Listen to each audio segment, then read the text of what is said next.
وتلك الأمثال نضربها للناس لعلهم يتفكرون صدق الله العظيم.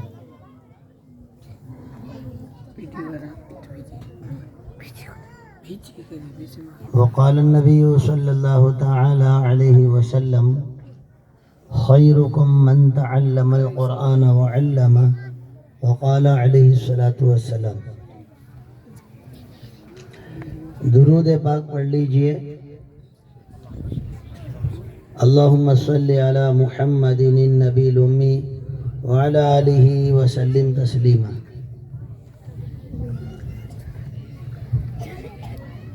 معزز علماء اکرام، سامعین اکرام، بزرگ حضرات، مدرسے کے بچے، گاؤں کے تمام حضرات،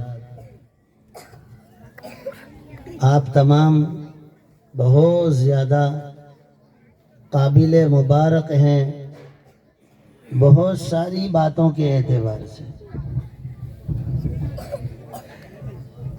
اس میں ایک بات تو کہ آپ کے وہاں آج قرآن کے عنوان پر، حفظ کے عنوان پر، تکمیل حفظ کے عنوان پر، تکمیل ناظرہ قرآن کے عنوان پر جلسہ ہوا اور ہو رہا ہے. جب کوئی آدمی یوں کہے آپ کو کہ عید مبارک، نیا مکان مبارک، آپ نے 2-3 بیگھہ زمین لی، کھیت لیا، آپ کو زمین مبارک، تو کیا کہیں گے اس کے جواب میں؟ کچھ جواب ہوگا اس کا کہ نہیں ہوگا؟ کیا جواب دو گے آپ؟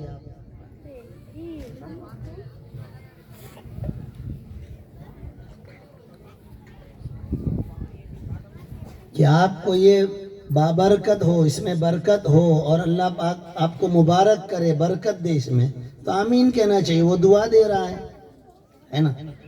ایسے ہی اگر کوئی یوں کہے جسے پانی پلایا جزاک اللہ، اللہ آپ کو اس کا بدلہ دے، تو سننے والا کیا کہے؟ آمین، ہے نا.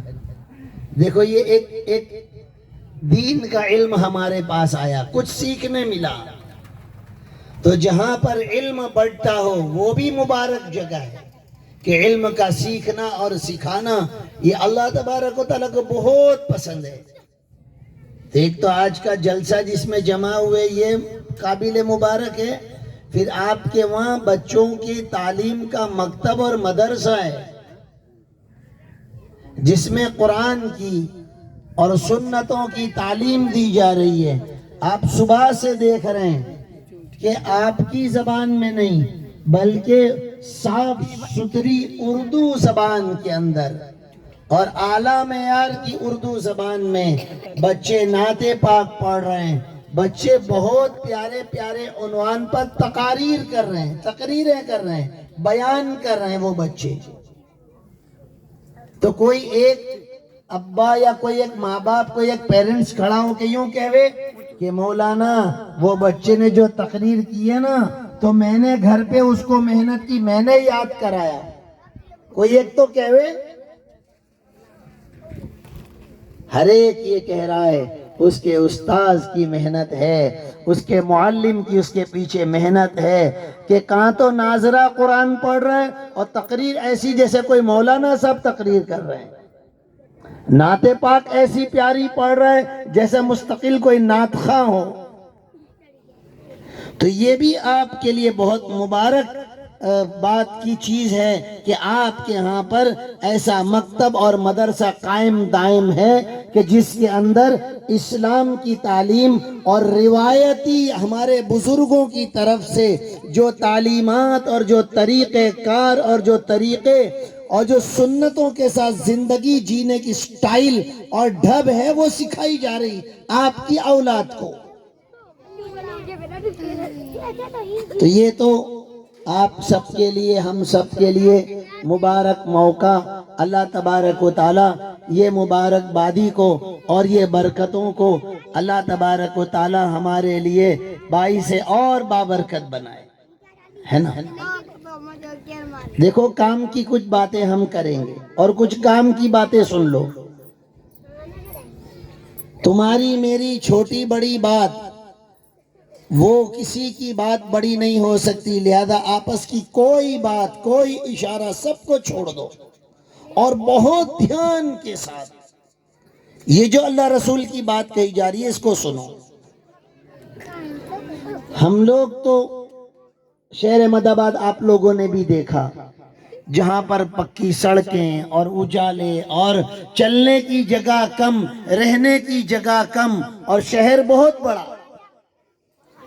آسمان ہم کو دیکھنا ہو تو مشکل سے نظر آئے، اس لیے کہ گلی محلوں میں اتنا آسمان نظر آئے، اور آپ کی تو نگاہ جائے وہاں تک آسمان نظر آئے، ہے نا؟ گھر کے سامنے تو دوسرا گھر ہے، لہذا گھر کے آگے دوسرا کچھ اور نظر نہ آئے۔ یہاں تو کئی کلومیٹر تک نظر دور تک دوڑتی ہے، اور کتنی دور پہاڑ ہیں، کتنی دور درخت ہیں، وہ نظر آ رہے ہیں۔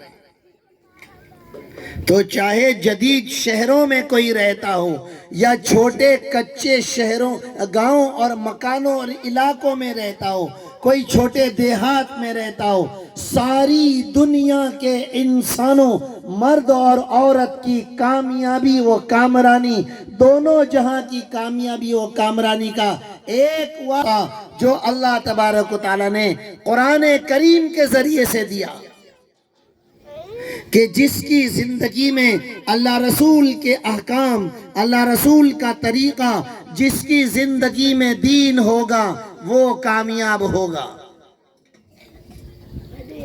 اور جس کی زندگی میں دین نہیں ہوگا ناکام ہوگا۔ وہ چاہے شہر احمد آباد نہیں، وہ بمبئی نہیں، وہ امریکہ نہیں، وہ چاند پر رہوے، اگر اس کی زندگی میں آقا نامدار تاجدار مدینہ حضور پرنور صلی اللہ علیہ وسلم کا لایا ہوا طریقہ اور لائی ہوئی زندگی اگر نہیں ہے، وہ کامیاب نہیں ہو سکے گا۔ لہذا چھوٹے دیہاتوں میں رہ کر بھی ہمیں کوئی دل برداشتہ ہونے کی یا اپنے آپ کو چھوٹا سمجھنے کی ضرورت نہیں۔ اگر تمہاری میری زندگی میں دین ہے، میرے اللہ ہمیں اس سرزمین پر بھی کامیاب کر کے بتائیں گے کہ موت کا فرشتہ جب آئے گا، وہ آپ کو اس چھوٹے گاؤں کی وجہ سے یوں نہیں کہے گا کہ تم مختصر زندگی گزار کے آیا، بلکہ وہ فرشتہ اس کو بھی مبارکباد دے گا کہ تو بہت اچھی زندگی گزار کے آیا، اللہ کی طرف سے تیرا آسمانی دنیا میں اور دوسرے جہاں میں تیرا خیر مقدم ہے۔ سمجھئے یہ بات۔ کوئی دنیا کی چیزیں کم مل گئی، کوئی دنیا کی چیزیں زیادہ مل گئی، مال کسی کو زیادہ مل گیا، مال کسی کو کم مل گیا، تو اس کی وجہ سے کوئی کامیاب اور ناکام کا کوئی سکیل، کوئی معیار نہیں۔ ہم تو پھر بھی الحمدللہ ثم الحمدللہ یہ چھوٹی گاڑیاں، بائک، کار، بسیں اور تھوڑا سا دور جائیں تو ٹرینیں، اور شہروں میں جائیں تو پلین، اور ہمارے گھروں میں گیس کے چولہے، اور ہمارے گھروں میں کھانے، اور ہمارے وہاں پر استعمال کرنے کے برتن اور جدید چیزیں اور پکے مکانات اور پہننے کی اچھی چپلیں اور واپرنے کے اچھے کپڑے اور گھڑیاں اور الیکٹرونک کے سامان، یہ تمام چیزوں کے ساتھ ہم اس گاؤں میں بھی جی رہے ہیں۔ ارے وہ صحابہ جو تقریباً 1500 سال پہلے رحمت والے نبی کے دامن کے تحت میں تھے، وہاں پر اونٹ تھا، اونٹ گاڑی نہیں تھی، گھوڑا تھا، گھوڑا گاڑی نہیں تھی، بیل تھا، بیل گاڑی نہیں تھی، کوئی ٹرین پلین کچھ نہیں تھا۔ چائے بنانا ہو ہمارے دور میں کتنی آسانی سے گیس شروع کیا، آگ جلا لی، چائے تھوڑی دیر میں بن گئی، کھانا بن گیا، اچھے برتنوں میں جلدی جلدی ٹائم بچ جائے، کھانا بن جاتا ہے۔ وہ دور میں وہی آگ جلاؤ، وہی تنور سلگاؤ، اس میں روٹی بنے گی اور اس میں کھانے بنیں گے. بہت دیر ساری ہوتی تھی کھانا پکنے میں، آگ کے جلنے میں، روٹیوں کے بننے میں. لیکن سلام ہے ان صحابہ اکرام پر جو ایک دو وقت کھانا کھا لیا کرتے تھے. نبی کریم صلی اللہ علیہ وسلم کے متعلق امہات المؤمنین فرماتی ہے، ایک خالی امی جان عائشہ نہیں، امہات المؤمنین فرماتی ہیں کہ رسول اللہ صلی اللہ علیہ وسلم نے نبوت والی زندگی میں ایک دن میں 2 وقت جو کی روٹی بھی پیٹ بھر کر نہیں کھائی. جو کی روٹی بھی. گیہوں تو آج بھی گیہوں کی روٹی کے سالن کے بغیر کوئی خالی گیہوں کی روٹی نہیں کھاتا. ورنہ علماء کرام بیٹھے ہیں، پوچھئے گیہوں کی روٹی کے لئے سالن کی درکار نہیں. گیہوں کی روٹی خود اتنی سافٹ اور اتنی نرم ہوتی ہے کہ اس کو بغیر سالن کے بھی کھایا جا سکتا ہے. میں کچھ سمجھانا چاہتا ہوں کم وقت میں. اگر ہمارے دل دماغ میں کبھی یہ ہو کہ ہم مادی شہروں اور ترقی یافتہ شہروں سے دور ہیں، لہذا ہم کیا کریں؟ یا تو میں ایک جملہ تم کو بتاؤں.